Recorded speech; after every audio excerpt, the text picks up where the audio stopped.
ఉపకళ కణజాలం epithelial tissue. ఇది జంతువుల లోపలి అవయవాలను బయట భాగాలను కప్పి ఉంచే కణజాలం. ఉపకళ కణజాలం అంటే ఇది జంతువుల లోపలి అవయవాలను బయటి భాగాలను కప్పి ఉంచే కణజాలం ఉపకళ కణజాలం. సంయోజక కణజాలం ఇది అవయవాలను కలుపుతూ అంతరమాత్రికలో దూరంగా విస్తరించినట్లుగా ఉండి వివిధ అవయవాలను కలిపి ఉంచే కణజాలం. అవయవాలను కలుపుతూ అంతరమాత్రికలు దూరంగా విస్తరించినట్లుగా ఉండి వివిధ అవయవాలను కలిపి ఉంచే కణజాలం.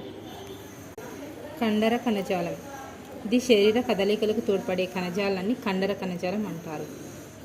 ఇది శరీర కదలికలకు తోడ్పడే కణజాలాన్ని ఏమంటాం? కండర కణజాలం. నెక్స్ట్ నాడీ కణజాలం. ఇది బాహ్యాంతర ఉద్దీపనలకు ప్రతిచర్యలు చూపే కణజాలం. ఇది బాహ్యాంతర ఉద్దీపనలకు ప్రతిచర్యలు చూపే కణజాలం నాడీ కణజాలం.